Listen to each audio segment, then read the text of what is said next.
Good morning, children. We have started with the 8th chapter, that is Human Health and Diseases. And in our last video, we have completed up to the parasite diseases, okay, that is protozoan diseases. And today we will be starting with the helminth diseases, okay. The first helminth disease which we are going to start is the Ascariasis. The pathogen or the causative organism of this disease is the Ascaris lumbricoid, where Ascaris is the genera and lumbricoid is the species. Right now, Ascaris lumbricoid is the intestinal parasite, means it lives in the intestine of the host organism, and it is commonly called the roundworm. You can see in this diagram, okay, it looks like this, they are roundworms. Right?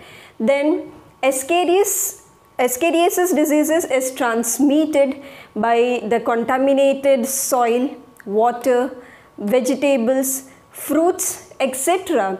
that are contaminated by the feces of the infected person, which contains the eggs of the parasites.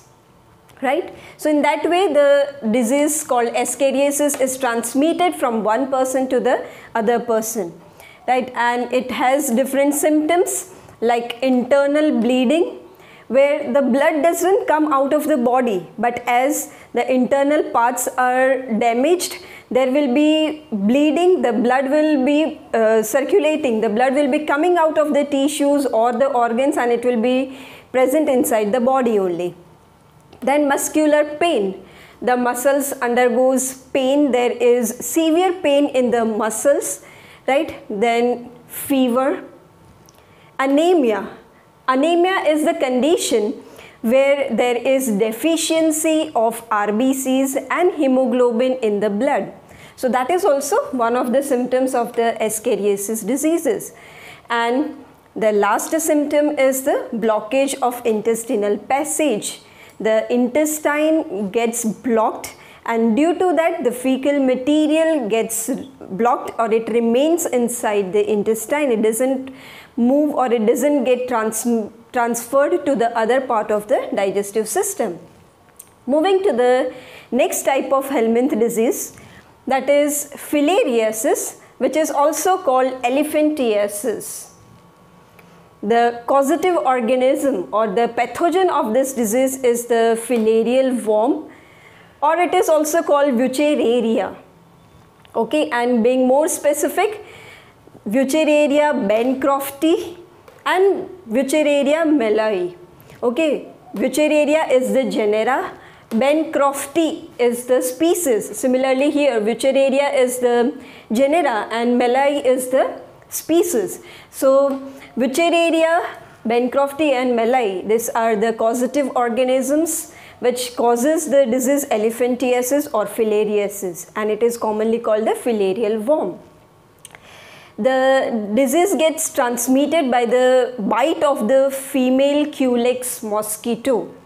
Okay, when the Culex mosquito contains this pathogen, that is Wuchereria or filarial worms, and when it bites the healthy person, the disease gets transmitted, right? And various symptoms of this diseases are the filarial worms, they live in the lymphatic vessels. Lymphatic vessels are the vessels that carries the lymph, okay, and lymph is the fluid that is collected in the intercellular tissues, okay, and it is nothing but the plasma that comes out of the blood vessels. Right, so filarial worms, they are found in the lymphatic vessels, and usually in the limbs of the lower limbs of the person. Lower limbs means the legs. ठीक है, तो lower limbs means legs के lymphatic vessels में ये filarial worms present होते हैं, and it causes the chronic inflammation.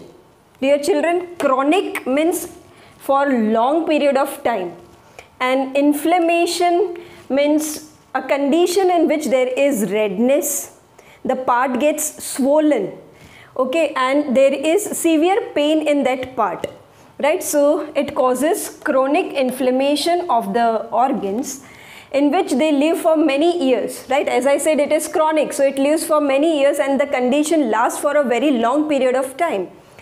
And the limbs and the genital organs may be deformed, means as I said, there is inflammation, means there will be swelling of the lower limbs. Even the genital organs will also get deformed, okay, swelling of the genital parts, and the lower limbs means the legs. So it results in the swelling of the lower parts. You can see in this diagram or in this picture, right? The lower limbs, they get swollen and it looks like the legs of the elephant, right? So it is known as elephantiasis.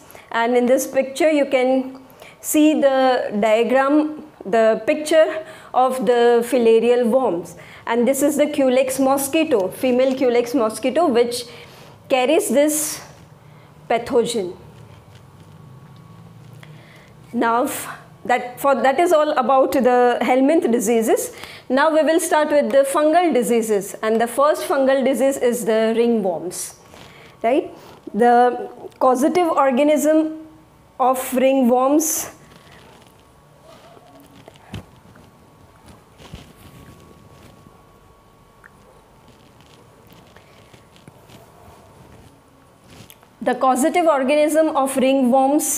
are the fungi, which are called Microsporum, Trichophyton and Epidermophyton. These are the causative organisms of the ringworm disease, okay, and it is seen in the groin, between the toes, etc.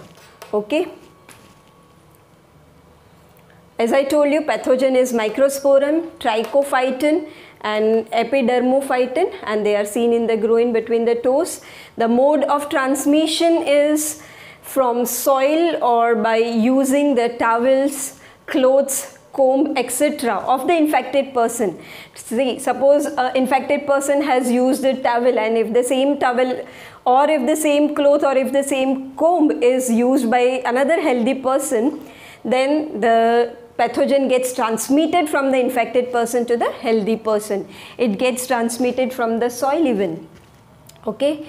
Then the heat and moisture of the infected person, or you can say of the host, helps the fungi to grow, okay, and it looks like this. This is the disease, or you can say when the person gets infected by the ringworm, it looks like this. The part of the body becomes like this, right?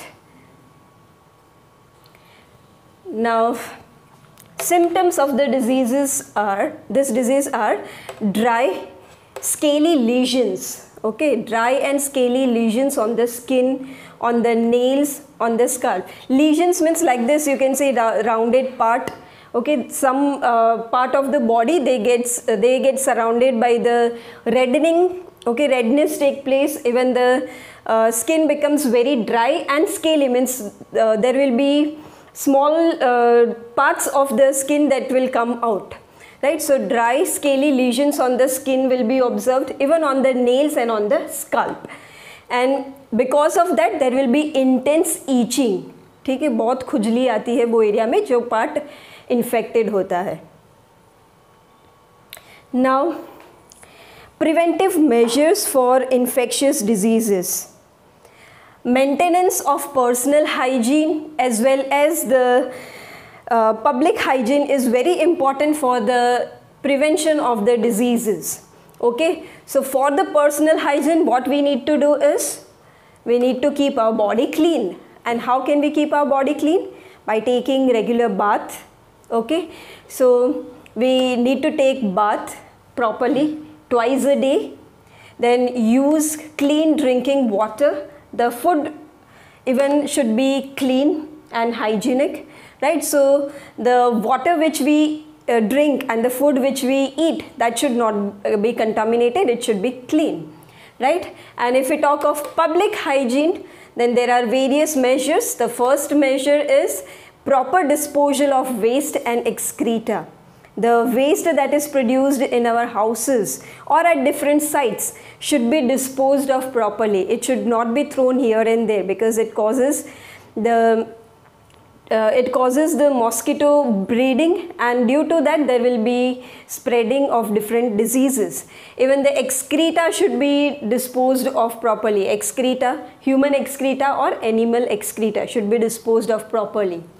The second measure is periodic cleaning and disinfection of water reservoirs, pools, cesspools and tanks. ठीक है, जितने भी water reservoirs है या फिर water bodies है, छोटे छोटे पॉन्ड्स है या फिर डिचेस है, it should be cleaned properly at a regular interval of time. Disinfection का मतलब क्या है? There should be the chemicals, or you can say that the DDT that kills the pathogen, okay, that kills the pest, should be added in the water bodies so that there will be killing of the pathogens. Then third measure is avoid contact with infected persons or their belongings.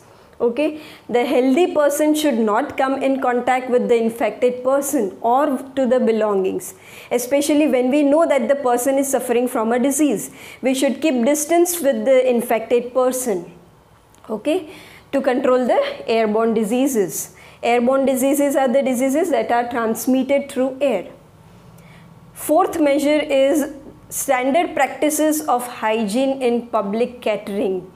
Okay, whenever there is public catering, means when we go to the hotels or restaurants, we should take care of the hygiene. Even the person who are serving the other people for the food, they should keep the hygiene practices. But this is not generally followed. We all know this.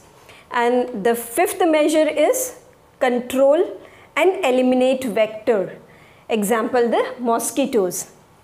Right, you know, when there is collection of the water or when there is stagnation of the water, in the stagnation of the water there will be breeding of the mosquitoes. Mosquitoes lay their eggs, their larva is being produced, right, and in turn the number of mosquitoes will increase, which spreads the diseases. So that should be controlled. Okay, we should not allow the stagnation of water. The coolers at our houses should be cleaned properly, because you know, in the coolers also there is stagnation of water, which helps the mosquitoes to breed and to increase in number, okay, to multiply. So that all practices should be done to prevent the diseases. Right, now for the vector-borne diseases such as malaria, there should be control and elimination of the vectors, and the vectors are the mosquitoes. Right, for malaria disease it is female Anopheles mosquito. Right, so for that, for elimination of the mosquitoes, there should be regular cleaning of household coolers, because in the coolers there is stagnation of water. The mosquitoes, they breed in that water and they lay their eggs and they increase in the number. So the first thing is regular cleaning of household coolers should be done. Then there should be use of mosquito nets. Okay, mosquito nets should be used whenever we go to bed so that the mosquitoes doesn't come and bite the healthy person. Then introduce larvivorous fishes like Gambusia in ponds. Okay, now Gambusia or you can say guppy. These are the fishes which eats the larva of the mosquito after they breed. Right, so if these fishes are introduced, these fishes will eat up the larva of the mosquito, and as a result there will be no increase in number of the mosquitoes. So that also helps in eliminating and controlling the pathogens or the vectors. Then by spraying insecticides in ditches, drainage and swamps. Okay, insecticides are the chemicals that are used to kill the insects. Right, so if insecticides are used or they are sprayed in the ditches or in the drainage or in the swamps, then that will kill the mosquitoes in their places. Then provide doors and windows with wire meshes that we all have at our places. ठीक है ना, दरवाजे पर और windows में क्या होता है? We have the wire meshes, so that when we keep it close through the doors and windows, the mosquitoes doesn't come inside our houses and they may not bite our body. Okay, these precautions can avoid vector-borne diseases like malaria, as I told you earlier, filariasis, dengue fever and chikungunya. Okay, filariasis is caused because of Culex mosquito. Malaria is caused of female Anopheles mosquito. Dengue fever is caused because of the Aedes mosquito, and chikungunya is also caused because of the female Aedes mosquito. Right? So the vectors which transmits these diseases are the mosquitoes. So that can be prevented if we take these preventive measures. Then vaccines and immunization help to control diseases like smallpox, polio, diphtheria, pneumonia and tetanus. Okay, so vaccines should be taken. Vaccines are generally, they are taken up to 10 years, right? And vaccines are the chemicals which contains the weak or dead microbes. So once these vaccines are given to the person, the immunity of the person will be increased. In their body already the antibodies will be formed, and in turn in future when the person is exposed to these different types of diseases, the person will already have the antibodies, the person's immunity will be very high and the immunity will protect that person. Then drugs like antibiotics also help to treat the infectious diseases, right? So antibiotics are there in the markets like streptomycin, penicillin, which can be taken by the person when the person is suffering from the diseases, which will help in curing these diseases. So children, that is all for today. In our next video, we will be learning about non-infectious diseases. Thank you.